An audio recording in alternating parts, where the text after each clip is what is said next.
नमस्कार, आप देख रहे हैं खबरें बिहार और अब बढ़ते हैं खबरों की ओर। प्रशांत किशोर कर रहे बीजेपी के पूर्व सांसद की 5 स्टार वैनिटी का इस्तेमाल। बीपीएससी परीक्षा रद्द करने की मांग को लेकर विरोध प्रदर्शन कर रहे जनसुराज पार्टी के मुखिया प्रशांत किशोर पर धरना प्रदर्शन करने के दौरान लग्जरी वैनिटी वैन का इस्तेमाल करने का आरोप लगा है।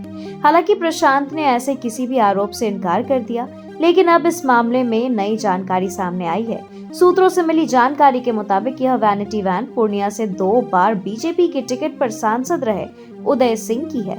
जानकारी के मुताबिक प्रशांत किशोर जिस वैनिटी का इस्तेमाल कर रहे हैं, उसके मालिक पूर्णिया के पूर्व सांसद उदय सिंह हैं। ऐसे गंभीर आरोपों पर भी इतना सन्नाटा क्यों है, बोले सुरेंद्र किशोर। एनडीए की सहयोगी हम के संरक्षक व मोदी कैबिनेट में वरिष्ठ मंत्री जीतन राम मांझी ने भ्रष्टाचार पर नीतीश सरकार को कटघरे में खड़ा किया है। पूर्व मुख्यमंत्री ने सरकार के वरिष्ठ अधिकारियों पर योजनाओं में कमीशन के तौर पर मोटी रकम लेने का आरोप लगा सनसनी फैला दी है। सहयोगी गठबंधन के इतने बड़े नेता व केंद्रीय मंत्री द्वारा गंभीर आरोप लगाने के बाद भी सन्नाटा है। ऐसा लग रहा है कि सुशासन राज में भ्रष्टाचार कोई मुद्दा ही नहीं। बिहार के वरिष्ठतम पत्रकार व पद्मश्री से सम्मानित सुरेंद्र किशोर इससे काफी अचंभित है। कहते हैं, आखिर ऐसे गंभीर आरोपों पर भी इतना सन्नाटा क्यों है। तेजस्वी यादव का भाजपा पर हमला, कहा बिहार में अफसरशाही हावी, भाजपा के पास न दुल्हा है न चेहरा। बिहार में विपक्ष के नेता तेजस्वी यादव ने मंगलवार को भाजपा पर सियासी हमला बोला। तेजस्वी ने कहा कि बिहार में जो सिस्टम है उस पर अफसरशाही काबिज हो गया है। प्रदेश को रिटायर्ड अधिकारी चला रहे हैं। अपनी यात्रा के क्रम में वह आज कैमूर पहुंचे थे। यहां पूर्व उप मुख्यमंत्री ने भाजपा पर जोरदार हमला करते हुए कटाक्ष करते हुए कहा कि विश्व की सबसे बड़ी पार्टी है, लेकिन दुल्हा कोई नहीं है और न चेहरा है, वही अब पिछलग्गू बनी हुई है। बीपीएससी ने 68 उम्मीदवारों को किया हमेशा के लिए बैन। टियर 3 में दिया था गलत पहचान। शिक्षक भर्ती परीक्षा के तीसरे चरण के 68 कैंडिडेट्स को बीपीएससी ने हमेशा के लिए बैन कर दिया है। आयोग के अनुसार ये उम्मीदवार बीपीएससी को गलत पहचान दिए थे, जिसके कारण आयोग ने यह निर्णय लिया। कैंडिडेट्स अब किसी भी परीक्षा के लिए अप्लाई नहीं कर सकते, न ही आयोग की कोई परीक्षा दे सकते हैं। प्रशांत किशोर का जेल जाना राजनीति का नया अध्याय या सियासी चाल, केसी त्यागी बोले बिहार में कोई स्कोप नहीं। बीपीएससी अभ्यर्थियों के समर्थन में आंदोलन कर रहे प्रशांत किशोर अभी उतरे हैं। बता दें कि यहां तक कि उन्हें पुलिस ने हिरासत में लिया और जेल तक भेज दिया गया है। अदालत ने सशर्त जमानत दी तो उन्होंने बेल लेने से इनकार कर दिया और जेल का रास्ता चुना। इसे लेकर चर्चाएं तेज है कि क्या प्रशांत किशोर अब नेता बनने की राह में हैं या उनकी नेतागिरी चमक गई है। इस पर जेडीयू के दिग्गज नेता केसी त्यागी का कहना है कि प्रशांत किशोर के लिए बिहार की राजनीति में कोई स्कोप ही नहीं है। केसी त्यागी ने कहा है कि पीके का तो कोई जनाधार ही नहीं है। सामाजिक न्याय की लड़ाई वह लड़ नहीं सकते क्योंकि जेडीयू अपने तरीके से उसके लिए काम कर रही है। इसके अलावा पीके तो खुद को ब्राह्मणों या सवर्णों का भी नेता नहीं बना पाए हैं। बिहार में गठबंधन टूटने के दावों के बीच बीजेपी प्रदेश अध्यक्ष का बड़ा ऐलान। बिहार की राजनीति में इन दिनों आरजेडी के नेताओं की तरफ से दावा किया जा रहा है कि बिहार में जल्द ही खेला होने वाला है। मुख्यमंत्री नीतीश कुमार जल्द ही एनडीए का साथ छोड़ महागठबंधन में शामिल होंगे। इस बीच नीतीश कैबिनेट में मंत्री दिलीप जायसवाल ने मंगलवार को बड़ा ऐलान किया। एक सवाल के जवाब में भाजपा प्रदेश अध्यक्ष ने कहा कि नीतीश कुमार हमारे नेता हैं और उनके नेतृत्व में बिहार विधानसभा का चुनाव लड़ेंगे। दिलीप जायसवाल ने मंगलवार को लालू प्रसाद यादव और तेजस्वी यादव पर जोरदार निशाना साधा। उन्होंने कहा कि पिता पुत्र को जलेबी खाने का बहुत शौक होता है, लेकिन नीतीश कुमार ने स्पष्ट कर दिया है कि उन्हें जलेबी तो छोड़िए, जलेबी का रस भी नहीं मिलेगा। बिहार में शिक्षकों के ट्रांसफर को लेकर सस्पेंस बरकरार। करीब 2 लाख दावेदारों में महज इतनों ने लिया लाभ। बिहार के शिक्षा विभाग के सामने इन दिनों एक बड़ा संकट खड़ा हो गया है, जहां राज्य के लगभग 1,90,000 शिक्षक ट्रांसफर के इंतजार में हैं। हालांकि सरकार द्वारा जारी की गई जानकारी के अनुसार वे केवल 30 से 40,000 शिक्षकों के ट्रांसफर पर ही विचार करने वाली है, जबकि बाकी के आवेदनों को स्क्रूटनी में बाहर किया जा सकता है। इस स्थिति ने न केवल शिक्षकों को चिंतित किया है, बल्कि शिक्षा विभाग के लिए भी एक बड़ी चुनौती बन गई है। पोस्टर लगाकर प्रशांत किशोर की पार्टी ने सीएम नीतीश को लेकर किया बड़ा दावा। बिहार की सियासत में पिछले कुछ दिनों से मुख्यमंत्री नीतीश कुमार को लेकर तरह तरह की चर्चा की जा रही है। इस बीच अब प्रशांत किशोर की पार्टी ने भी दावा किया है कि मकर संक्रांति के बाद नीतीश कुमार की विदाई तय है। दरअसल प्रशांत किशोर प्रकरण के बीच उनकी पार्टी की तरफ से पटना की सड़कों पर बिहार में सत्ता परिवर्तन से जुड़े पोस्टर लगाए गए हैं। पोस्टर में लिखा है कि कुछ लेकर जाएंगे, कुछ देकर जाएंगे। इस बैनर में मुख्यमंत्री नीतीश कुमार की एक तस्वीर ट्रेन के ऊपर लगाई गई है। ट्रेन के ठीक नीचे लिखा गया है कि मकर संक्रांति के बाद श्रमजीवी ट्रेन पकड़कर चाचा जी नालंदा लौट जाएंगे। बीपीएससी अभ्यर्थियों को सुप्रीम कोर्ट से झटका, याचिका पर सुनवाई से इनकार। सुप्रीम कोर्ट ने 13 दिसंबर 2024 को आयोजित बीपीएससी परीक्षा में कथित अनियमितताओं और इसके परिणाम स्वरूप प्रदर्शनकारियों पर पुलिस कार्रवाई को लेकर दायर याचिका पर विचार करने से मंगलवार को इनकार कर दिया। सुप्रीम कोर्ट के इस फैसले से बीपीएससी के खिलाफ आंदोलन कर रहे अभ्यर्थियों को बड़ा झटका लगा है। मुख्य न्यायाधीश संजीव खन्ना और न्यायमूर्ति संजय कुमार तथा न्यायमूर्ति केवी विश्वनाथन की पीठ ने याचिकाकर्ता से अपनी शिकायतों के साथ पटना उच्च न्यायालय जाने को कहा। संवाद कार्यक्रम के तहत बक्सर पहुंचेंगे तेजस्वी यादव, संगठन को मजबूत बनाने पर रहेगा जोर। नेता प्रतिपक्ष तेजस्वी यादव संवाद यात्रा कर रहे हैं। इसके तहत वे 8 जनवरी को बक्सर में रहेंगे। यहाँ वह आशीर्वाद मैरिज हॉल में कार्यकर्ता संवाद कार्यक्रम में शामिल होंगे। यह कार्यक्रम सुबह 11:40 से लेकर के दोपहर के 2:40 तक आयोजित होगा। जानकारी के अनुसार इसमें जिले के पंचायत से लेकर जिला स्तर तक के कार्यकर्ता और नेता शामिल होंगे। बैठक में उनके साथ संगठनात्मक मुद्दों पर चर्चा की जाएगी। इस संवाद कार्यक्रम के दौरान पार्टी के संगठनात्मक ढांचे और अधिक मजबूत करने और आगामी विधानसभा चुनाव में महागठबंधन की सरकार बनाने की रणनीति पर विचार विमर्श किया जाएगा। गोपाल मंडल का बीजेपी विधायक पर तीखा हमला, बोले संकीर्ण मानसिकता के इंजीनियर। जेडीयू विधायक गोपाल मंडल ने विवादित बयान देते हुए बीजेपी विधायक इंजीनियर शैलेंद्र पर तीखा प्रहार किया है। मंडल ने शैलेंद्र को दंगा फसाद वाली मानसिकता का बताते हुए कहा कि उनकी सोच संकीर्ण और ज्ञान सीमित है। उन्होंने मुस्लिम समुदाय पर शैलेंद्र के बयान को समाज में घृणा फैलाने वाला करार दिया।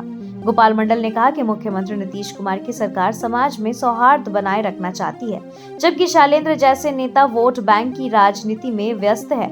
मंडल ने यह भी कहा कि शैलेंद्र हिंदू और मुस्लिम समुदाय के बीच वैमनस्यता पैदा करने की कोशिश कर रहे हैं।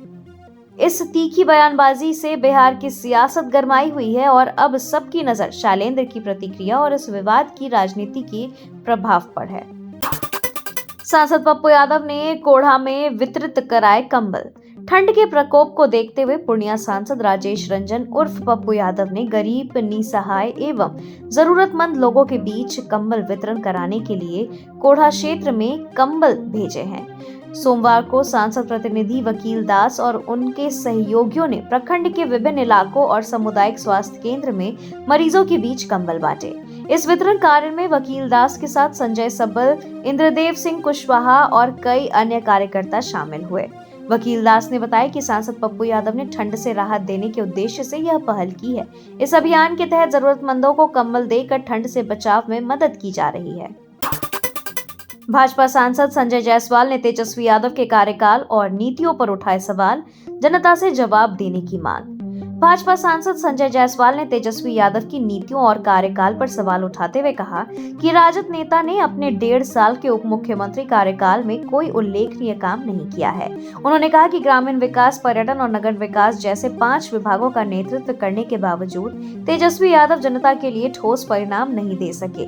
संजय जायसवाल ने राजद पर झूठ और प्रपंच की राजनीति का आरोप लगाते हुए तेजस्वी को अपने पिता लालू प्रसाद यादव से सीख लेने की नसीहत दी। उन्होंने तेजस्वी से सवाल किया कि चपरासी की नौकरी के लिए गरीबों की जमीन लिखवाने की नीति का जवाब जनता को कब देंगे। खेसारी लाल यादव बोले, नौकरी नहीं दे सकता लेकिन आपकी आवाज जरूर बनूंगा। 70वीं बीपीएससी परीक्षा रद्द करने की मांग को लेकर पटना में छात्रों का प्रदर्शन जारी है। भोजपुरी सुपरस्टार खेसारी लाल यादव ने सोशल मीडिया पर छात्रों का समर्थन करते हुए लिखा, ना जात हूँ ना पात हूँ, मैं बिहार के हमारे उज्जवल भविष्य के साथ हूँ। नौकरी नहीं दे सकता लेकिन आपकी आवाज जरूर बन सकता हूँ। उन्होंने जात पात की दीवारें तोड़कर बिहार की उन्नति की ओर ले जाने का आह्वान किया और कहा कि हम जब दूसरे राज्यों में होते हैं तो बिहारी होते हैं, लेकिन अपने घर लौटते ही जात पात में बढ़ जाते हैं। यह राजनीतिकरण बंद होना चाहिए।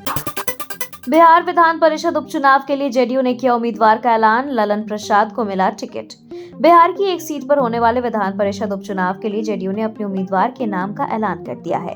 जेडीयू ने ललन प्रसाद को अपना उम्मीदवार बनाया। ललन प्रसाद अति पिछड़ा समाज के धानुक जाति से आते हैं और समता पार्टी के समय से ही सीएम नीतीश कुमार के करीबी रहे हैं। लालू परिवार के करीबी सुनील सिंह की सदस्यता रद्द होने के बाद खाली हुई विधान परिषद की एक सीट एनडीए में जेडीयू के खाते में आई है। प्रशांत किशोर आईसीयू में भर्ती, डॉक्टर ने जारी किया ताजा हेल्थ बुलेटिन। बीपीएससी परीक्षार्थियों के समर्थन में अनशन पर उतरे प्रशांत किशोर की तबीयत अचानक बिगड़ गई है।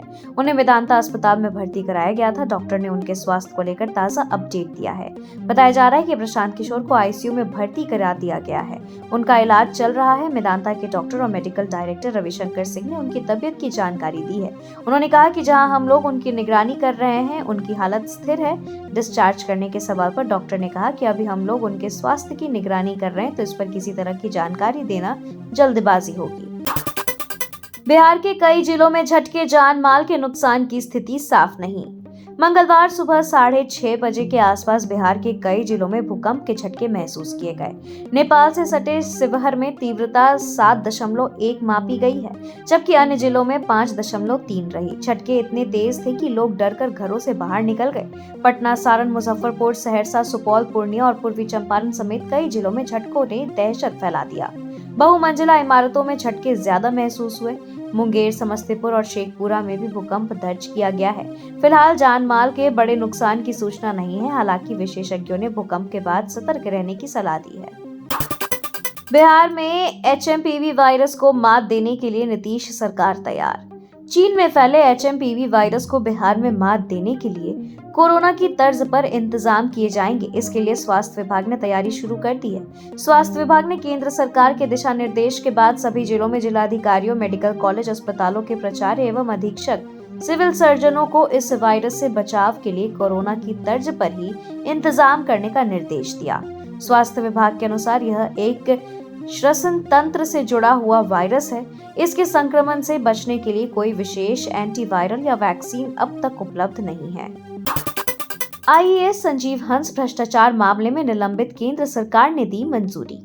भ्रष्टाचार और मनी लॉन्ड्रिंग के आरोप में गिरफ्तार आईएएस अधिकारी संजीव हंस को निलंबित कर दिया गया है। कार्मिक एवं प्रशिक्षण मंत्रालय ने उनके निलंबन के प्रस्ताव को मंजूरी दे दी है। फिलहाल संजीव हंस बेऊर जेल में न्यायिक हिरासत में है। सामान्य प्रशासन विभाग द्वारा जल्द ही निलंबन की अधिसूचना जारी की जाएगी। मामले में आगे की जांच जारी है। एलजेपीआर सांसद वीणा देवी को मिली हत्या की धमकी देने वाले की पहचान। एलजेपीआर की सांसद वीणा देवी को हाल ही में मोबाइल कॉल के जरिए मिली हत्या की धमकी देने वाले आरोपी की पहचान हो गई है। पुलिस ने आरोपी की लोकेशन ट्रेस कर और पाया है कि वह झारखंड के रांची से है। आरोपी का नाम पी तिवारी है, जो मानसिक रूप से विक्षिप्त बताया जा रहा है। वह पिछले 12 वर्षों से मानसिक बीमारी का शिकार में है और रांची स्थित मानसिक रोग अस्पताल में इलाजरत भी है। 5 जनवरी को वीणा देवी को बार बार कॉल कर गालियां दी गई और गोली मारने की धमकी दी गई थी। सांसद ने इस घटना के बाद पुलिस में शिकायत दर्ज कराई, जिसके आधार पर प्राथमिकी दर्ज कर जांच शुरू की गई। जिले के सभी एम्बुलेंस कर्मी हड़ताल पर, प्राइवेट वाले वसूल रहे मनमाना किराया। मुजफ्फरपुर जिले के सभी एम्बुलेंस कर्मी हड़ताल पर हैं। एम्बुलेंस कर्मियों की हड़ताल से जिले के मरीज परेशान हैं। सबसे अधिक परेशानी गर्भवतियों को हो रही है। अस्पताल में प्रसव कराने के लिए वे निजी एम्बुलेंस का सहारा ले रहे हैं। ऐसे में निजी एम्बुलेंस वाले इनसे मनमाना किराया वसूल रहे हैं। एमसीएच में ब्रह्मपुरा से आई सरोज देवी ने बताया कि सदर अस्पताल तक में निजी एम्बुलेंस 1200 रुपए किराया वसूल रहे हैं। हॉकी बिहार की मान्यता बहाल, राणा प्रताप सिंह को मिली महासचिव की जिम्मेदारी। हॉकी इंडिया ने महत्वपूर्ण निर्णय लेते हुए बिहार में हॉकी एसोसिएशन ऑफ बिहार को मान्यता दे दी है। इसके पहले हॉकी इंडिया के महासचिव भोलानाथ सिंह ने 30 दिसंबर को महिला एशियन चैंपियंस ट्रॉफी में असहयोग देने का कारण बताओ नोटिस का जवाब नहीं देने की वजह से हॉकी बिहार की मान्यता रद्द कर दी गई थी। इस आंदोलन की अगुवाई करने वाले राणा प्रताप सिंह को नवगठित हॉकी एसोसिएशन ऑफ बिहार के महासचिव की जिम्मेदारी दी गई है, जबकि बिहार सरकार के ग्रामीण विकास मंत्री श्रवण कुमार को अध्यक्ष और राकेश कुमार को कोषाध्यक्ष बनाया गया है। बिहार के लोगों की बल्ले बल्ले, एनएच किनारे होगी रोजगार की भरमार। सूबे के ग्रामीण क्षेत्रों में स्वरोजगार के अवसर बढ़ाने के लिए पर्यटन विभाग मिथिला हाट की तर्ज पर राज्य के सभी नेशनल हाईवे के किनारे हाट विकसित करेगा। इसके लिए विभाग ने सभी जिला पदाधिकारी को पत्र लिखकर हाईवे के किनारे स्थित आहर पोखर झील के आसपास होने वाली ऐसी जमीन की सूची मांगी है जहां सुलभ परिवहन सुविधा के कारण उसे आसानी से हाट के रूप में विकसित किया जा सके। इसके एक तरफ जहां लोगों को रोजगार मिलेगा, वहीं स्थानीय किसानों को अपने उत्पाद बेचने के लिए एक बड़ा बाजार भी मिल जाएगा। सुप्रीम कोर्ट का आदेश, नेता प्रतिपक्ष के लिए किसी को नामित करे सबसे बड़ी विपक्षी पार्टी। सुप्रीम कोर्ट में झारखंड में मुख्य सूचना आयुक्त और सूचना आयुक्तों के रिक्त पदों पर नियुक्ति से संबंधित याचिका पर मंगलवार को सुनवाई हुई। सुनवाई के बाद सुप्रीम कोर्ट के जस्टिस सूर्यकांत और जस्टिस एन कोटेश्वर सिंह की खंडपीठ ने निर्देश दिया कि झारखंड विधानसभा की सबसे बड़ी विपक्षी पार्टी अपने किसी निर्वाचित सदस्य को इस कमेटी के लिए विपक्ष के नेता के तौर पर नामित करे। सुप्रीम कोर्ट ने कहा कि सूचना आयोग में नियुक्ति पर निर्णय लेने वाली चयन कमेटी के लिए विपक्ष के नेता को नामित करने की प्रक्रिया 2 सप्ताह में पूरी की जाए। भाजपा के सिर्फ मुंह में राम, हमने की नारियों की पूजा, बोले वित्त मंत्री राधाकृष्ण किशोर। मुख्यमंत्री मैया सम्मान योजना को लेकर आयोजित कार्यक्रम को संबोधित करते हुए झारखंड के वित्त मंत्री राधाकृष्ण किशोर ने कहा कि राज्य के मुख्य विपक्षी दल के सिर्फ मुंह में राम है, लेकिन हमारे मुख्यमंत्री ने नारियों की पूजा की है और जहां नारी की पूजा होती है, देवता वहीं बसते हैं। झारखंड में हर धर्म के देवी देवता बसेंगे। वित्त मंत्री ने कहा कि वर्ष 2017 से 18 में भाजपा की सरकार ने जेंडर बजट लाकर महिलाओं के लिए 6000 करोड़ रुपए का बजट निर्धारण किया था। उन्होंने भाजपा से पूछा कि महिलाओं की सशक्तिकरण नहीं हुआ तो 6000 करोड़ रुपए कहां गए। खबरों के सिलसिलों में फिलहाल इतना ही। बने रहे खबरें बिहार के साथ। नमस्कार।